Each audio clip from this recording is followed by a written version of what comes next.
Hi viewers, welcome to our channel. ప్రస్తుతం మనతో పాటు సీనియర్ జర్నలిస్ట్ దాము బాలా సార్ వారితో మాట్లాడారు. నమస్కారం సార్. నమస్తే. సార్, ఏపీ ఎలక్షన్స్ దృష్టిలో ఉంచుకొని ఎన్నో సర్వేలు రావడం చూసాం. చాలా సర్వేలు వైసీపీ ఫేవర్గా, చాలా సర్వేలు టీడీపీ ఫేవర్గా ఉండడం చూసాం. అయితే రేపటితోటి ఈ సర్వేలు ఏమి కూడా ఈ రోజుకే లాస్ట్. మరి ఇప్పటి వరకు వచ్చిన సర్వేలు చూసుకుంటే ఎన్ని వైసీపీ గెలుస్తాయని చెప్తుంది, ఎన్ని టీడీపీ గెలుస్తాయని చెప్తుంది? యాక్చువల్గా మనకి ఇప్పుడు జాతీయ స్థాయిలో కూడా సర్వేలు అనేకం వస్తున్నాయి. అదే రకంగా ఇప్పుడు ఆంధ్రప్రదేశ్లో ఏంటంటే అక్కడ లోక్సభతో పాటు అసెంబ్లీ ఎన్నికలు కూడా జరుగుతున్నాయి కాబట్టి ఫోకస్ ఎక్కువ ఉంది. సో జాతీయ మీడియాకు సంబంధించిన కొన్ని సంస్థలు సర్వే చేస్తాయి, అట్లాగే పొలిటికల్ కన్సల్టెన్సీ సంస్థలు కూడా కొన్ని సర్వే చేస్తాయి. అట్లా దాంతోపాటు కొంతమంది సీనియర్ జర్నలిస్టులు, సీనియర్ పొలిటికల్ అనలిస్టులు వీళ్ళంతా కూడా సర్వే చేశారు. ప్రతి ఒక్కరు కూడా మేము సైంటిఫిక్ పారామీటర్స్ ఫాలో అవుతున్నాము, ర్యాండమ్గా ఎంతమందిని తీసుకొని శాంపుల్స్ సర్వే చేస్తున్నాం అనేది అందరూ చెబుతున్నారు.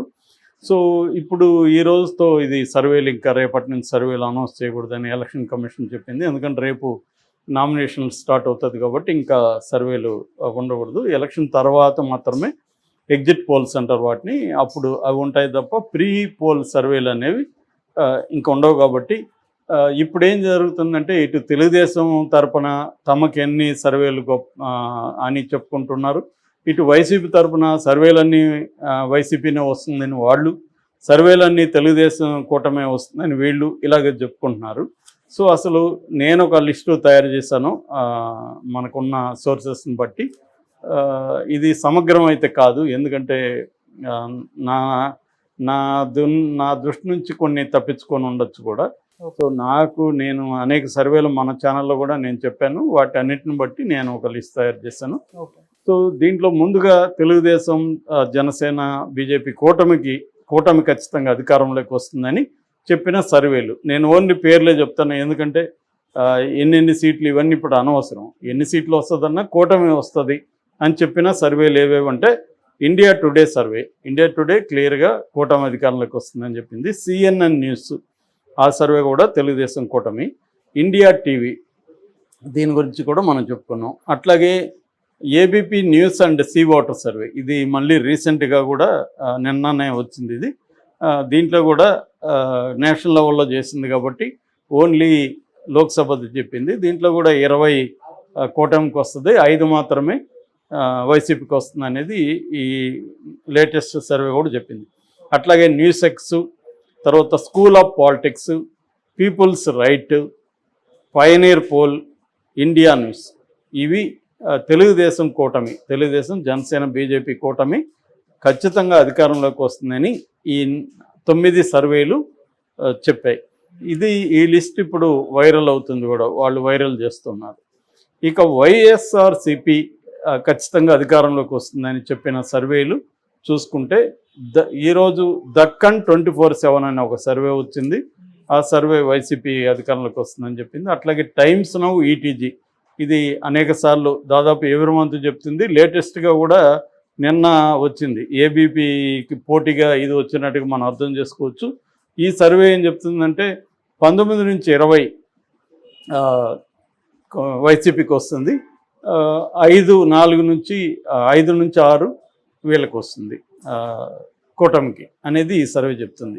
క్వైట్ ఆపోజిట్ ABPకి, టైమ్స్ నౌకి. ఇక పార్థదాస్ చాణక్య కన్సల్టెన్సీ, ఇది నేను ఆల్రెడీ చెప్పాను. పార్థదాస్ అని బెంగళూరు ఇతను కూడా క్లియర్గా వైసీపీ అధికారంలోకి వస్తుందని చెప్పాడు. అట్లాగే న్యూస్ అరేనా ఇండియా ఎలక్షన్స్ అనే ఒక సర్వే చేశారు, అది కూడా రీసెంట్గా చేసింది, ఇది కూడా వైసీపీ వస్తుందని. అట్లాగే జీ న్యూస్ మ్యాట్రిజ్, ఇది కూడా వైసీపీ అధికారంలోకి వస్తుందని చెప్పింది. భారత్ పొలిటికల్ సర్వే, ఇది కూడా వైసీపీ వస్తుందని చెప్పింది. జన్మత్ పోల్స్ కూడా తరచుగా చేస్తున్నారు. Lok poll survey, poll strategy, political critic, Renuka Pothineni అని ఒక సీనియర్ జర్నలిస్టు, ఆమె తన టీమును పెట్టుకొని ఆమె చేసింది, ఆమె కూడా వైసీపీ వస్తుందని.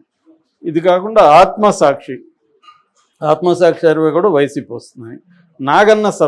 నాగన్న పేరుతో ఒక సర్వే వచ్చింది, ఇది కూడా వైసీపీ వస్తుందని. ఇది కాకుండా IB పేరుతో కూడా ఒక సర్వే తిరిగింది, అది ఫేక్ అనే అందరూ తేల్చేశారు. నేను కూడా దాని మీద చెప్పాను. సో దీన్ని పక్కన పెడితే 13 సర్వేలు వైసీపీ అధికారంలోకి వస్తుందనేది మనకి వచ్చిన అందుబాటులో ఉన్న మొత్తం లిస్టులో వైసీపీకి 13 సర్వేలు వస్తున్నాయని, తెలుగుదేశానికి 9 సర్వేలు వస్తున్నాయని తెలిసింది. ఇంకొన్ని మిస్ అయి ఉండొచ్చు, తెలుగుదేశానికి 13 కంటే ఎక్కువ కూడా ఉండొచ్చు. ఏదేమైనా ఇక్కడ సంఖ్య పెద్ద ఇంపార్టెంట్ కాదు.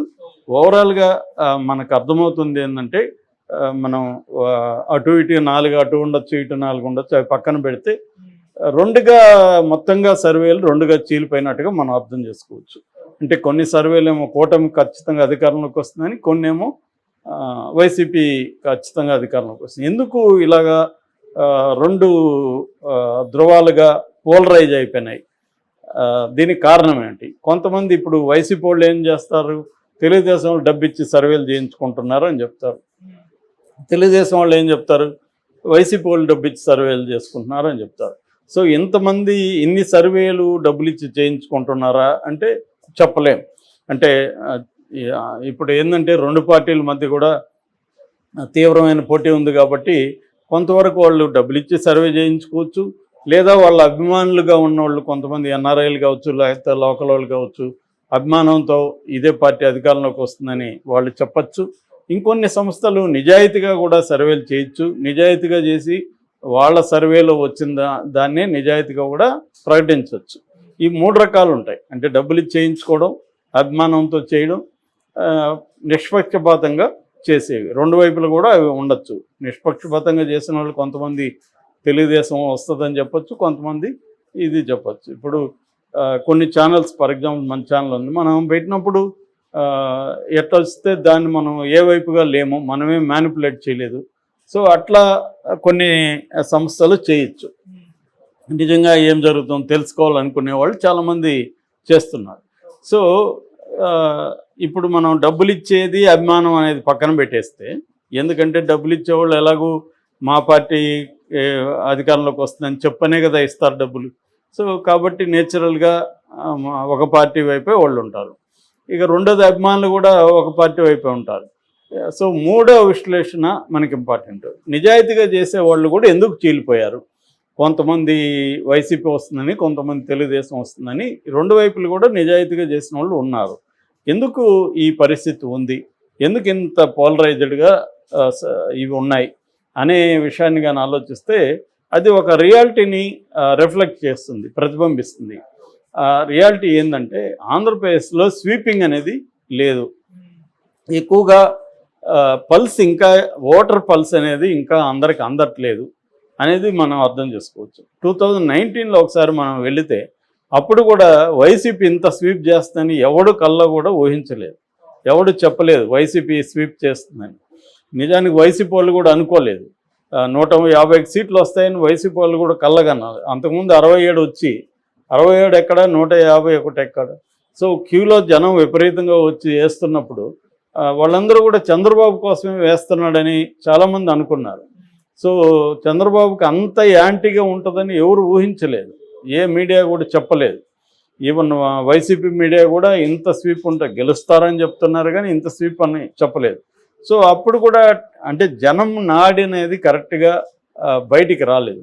దీనికి కారణాలు ఏంటంటే మనకి అక్కడ మీడియా బాగా పోలరైజ్ అయిపోవడం.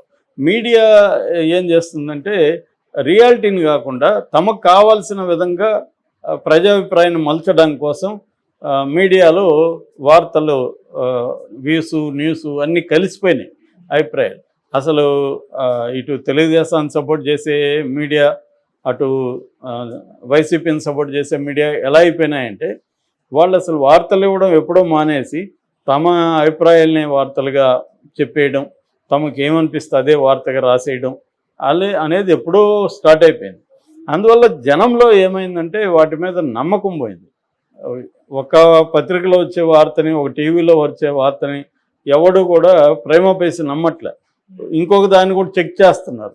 ఓహో ఇది వాళ్ళ పార్టీ కాబట్టి చెప్పుంటారేమోరా ఏం జరిగింది అని వేరేవి చెక్ చేస్తే కానీ వాళ్ళు నిర్ధారించుకోవట్లే. అటువంటి ఒక పరిస్థితి వచ్చేసింది. ఒకప్పుడు పలాంటి పత్రికలో న్యూస్ వచ్చిందంటే నమ్మేవాళ్ళు, ఇవాళ ఎవరు నమ్మట్లేదు. దేంట్లో వచ్చిందని అడుగుతున్నారు ఒకవేళ న్యూస్ చెప్తే.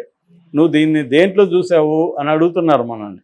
ఫలానా దాంట్లో చూసామంటే అది నమ్మలేములే అంటున్నారు.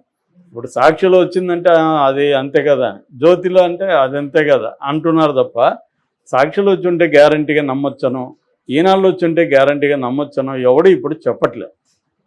అందువల్ల ఎవరైతే యాక్టివ్గా అభిప్రాయాలు ఎక్స్ప్రెస్ చేస్తున్నారో అదే నిజం అనుకునే పరిస్థితి ఉంది. సో ఇప్పుడు రూరల్ ఓటర్స్, సైలెంట్ ఓటర్స్ చాలామంది ఉన్నారు. వాళ్ళు వచ్చి యాక్టివ్గా ఈ సంస్థలతో మాట్లాడట్లేదు.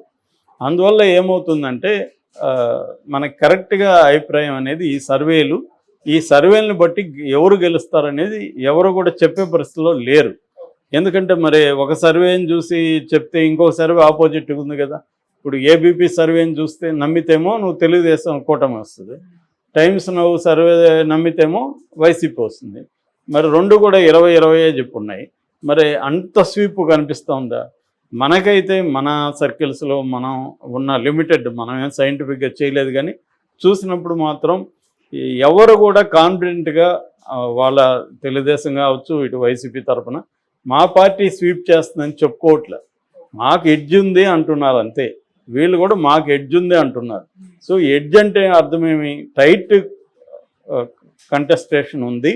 ఈ టైట్లో మాకే కొద్దిగా ఎడ్జ్ ఉంది, మేమే కొంత మెజారిటీతో గెలుస్తాము అనేది ఇద్దరూ చెప్తున్నారు. కాబట్టి ఇది ఇంకా కూడా మనకి 20 days పైన ఉంది. కాబట్టి ఈ లోపల కూడా ఆ ఎడ్జ్ అనేది అటు ఇటు షిఫ్ట్ కూడా అవ్వచ్చు. ఎందుకంటే చాలా సర్వేలు ఏం చెప్తున్నాయంటే 10 నుంచి 11% వరకు ఇంకా అన్డిసైడెడ్ లేదా ఎవరి వైపు వేస్తామని చెప్పని వాళ్ళు ఉన్నారని చెప్తున్నారు. అంటే అది స్వింగ్ ఓటర్స్, వాళ్ళు ఇంకా తేల్చుకోలేదు, ఇంకా కూడా వాళ్ళకి టైం పడుతుంది. లాస్ట్ మినిట్లో వాళ్ళు అనేక ఫ్యాక్టర్స్ని బట్టి వాళ్ళు డిసైడ్ చేసుకునే అవకాశం ఉంది. ఆ స్వింగ్ ఓటర్సే ఇప్పుడు డిసైడింగ్ ఫ్యాక్టర్. ఎందుకంటే వీళ్ళకి ట్రెడిషనల్గా ఉండే ఓటు బేసు, రెండు కూటములకి మధ్య ట్రెడిషనల్ బేస్ ఉంటుంది. ఇప్పుడు స్వింగ్గా ఉంటారు కదా, వాళ్ళు ఎవరి వైపు మొగ్గితే ఆ కూటమి గెలిచే అవకాశం ఉంది. సో ఇది బేసిక్గా సర్వేలు.